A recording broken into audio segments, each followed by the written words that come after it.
খৈৰাবাৰীত 22 আৰু 23 মাৰ্চ শনিবাৰ আৰু দেওবাৰে 2025 বৰ্মন ডিমাছা কছাৰী ছ'চিঅ' কালচাৰেল অৰ্গেনাইজেশ্যনৰ দ্বিতীয় বাৰ্ষিক অধিৱেশন।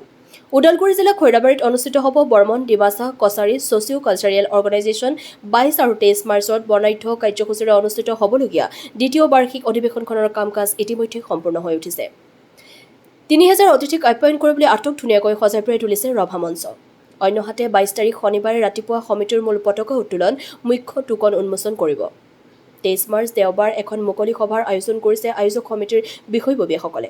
সভাত উপস্থিত থাকিব বিটিচিৰ প্ৰধান প্ৰমোদ বড়ো, কাতিৰাম বড়ো, ৰূপেশ বৰ্মন, সুকুমাৰ বসুমতাৰী, নৰেন্দ্ৰ নাৰ্জাৰী, ভৱেন্দ্ৰ বড়োৰ লগতে আৰু বহুতো বিশিষ্ট ব্যক্তিয়ে ভাষণ প্ৰদান কৰিব বুলি আয়োজক সমিতিৰ বিষয়ববীয়া সুকুমাৰ বৰ্মন, মতিলাল বৰ্মন, নুপুৰ বৰ্মন, অখিল বৰ্মন, মঞ্জিত বৰ্মন আৰু সুনীল বৰ্মনে জানিব দিয়াৰ উপৰিও সকলো জাতি ধৰ্মৰ লোকৰ সহায় সহযোগিতাৰ উপস্থিতি কামনা কৰিছে। নামখলাৰ পৰা চিন্তু কলিতাৰ ৰিপৰ্ট AIN লাইভ। নমস্কাৰ, সকলোকে মই প্ৰণাম জনাইছোঁ আৰু আপোনালোককো জনাইছোঁ সাংবাদিকভাৱে যে আমাৰ অহা 22 আৰু 23 তাৰিখে যিটো আমাৰ বৰ্মন ডিমাছা কছাৰী অৰ্গেনাইজেশ্যন কালচাৰৰ উদ্যোগত যিটো আমাৰ দ্বিতীয় বাৰ্ষিক অধিৱেশন এটা পাতিছে, আমি খুব আনন্দিত হৈছোঁ। আৰু এই আনন্দৰ মাজতেই সকলো আমাৰ অসমবাসী যিকোনো ধৰ্ম কোনো জাতিৰ হিচাপ নাই, সকলোকে যাতে ইয়াত আগমন হয় বা আহে, সকলোকে ইয়াৰ মাধ্যমে আমন্ত্ৰণ জনাওঁ। মোটামুটি আমি ইয়াত 2025 মানৰ এটা আইটেম কৰিছোঁ আৰু তাৰ কাৰণে কামখিনি চলাই নি আছোঁ। উৎপত লাগি আছে সকলোৱে। আমাৰ মাজত কৰ্মীৰ অভাৱ পৰিছে, তথাপি আমি উৎসাহ আছে ইয়াত মানুহবিলাক আহিব। আৰু লগতে আমাৰ মানুহ যিহেতু আমাৰ আশা আৰু যি আকাংক্ষা আছে, অভাৱৰ মাজতে আমি এইটো এটা প্ৰগ্ৰেম চলাই নিব আশাবাদী আৰু আশা কৰোঁ আমাৰ যিটো ৰাইজ বৰ্মন ডিমাছা কছাৰী উদ্যোগত লাগি থকা প্ৰস্তুতি চলি আছে, পূৰ্ণদমে কাম কাজ চলি আছে। আমি যেনেকৈ হওক আজিৰ ভিতৰত আমাৰ যিখিনি কৰ্মী আছে, কৰ্মীবিলাকে লগে ভাগে কষ্ট সহকাৰে হ'লেও আজিৰ ভিতৰৰ কামখিনি সম্পূৰ্ণ কৰাৰ আমি প্ৰস্তুতি লৈছোঁ। এইটো হ'ব বৰ্মন ডিমাছা কছাৰী ছ'চিঅ' কালচাৰেল অৰ্গেনাইজেশ্যনৰ যিটো ছেকেণ্ড এনুৱেল কনফাৰেঞ্চ।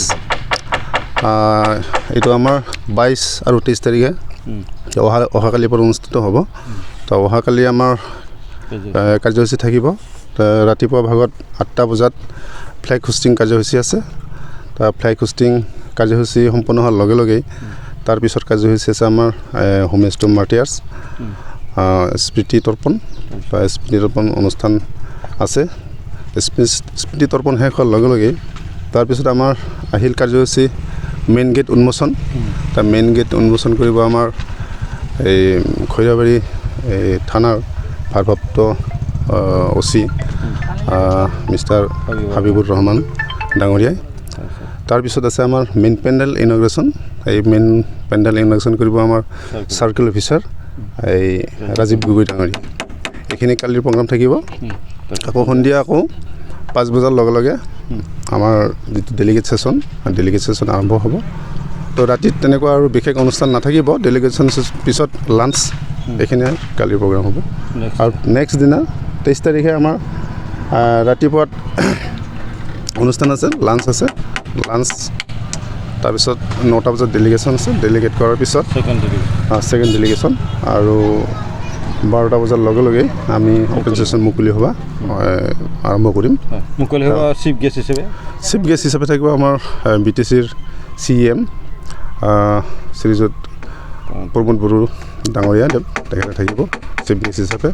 আৰু স্পেচিয়েল গেষ্ট হিচাপে থাকিব আমাৰ কাতিৰাম বড়ো স্পীকাৰ। আমাৰ ডিমাছা পিপল কাউন্সিলৰ চেয়াৰমেন ৰূপেশ বৰ্মন খেৰচা, তেখেতে স্পেচিয়েল গেষ্ট হিচাপে থাকিব। লগতে এপইণ্টেড স্পীকাৰ হিচাপে থাকিব আমাৰ কাছাৰৰ দিলবিনু নিচা DBC চেয়াৰমেন, তেওঁলোক থাকিব।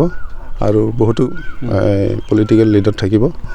তো ভাবিছোঁ আমাৰ মিটিংখন সাফল্যমণ্ডিত হ'ব। আমাৰ ৰাইজক এটাই আহ্বান জনাওঁ যাতে আমাৰ যিখিনি জনগোষ্ঠীয় ৰাইজ আছে তেওঁলোকে যাতে সদলবলে যোগদান কৰে, আমাক উৎসাহ উদ্দীপনা যোগায়।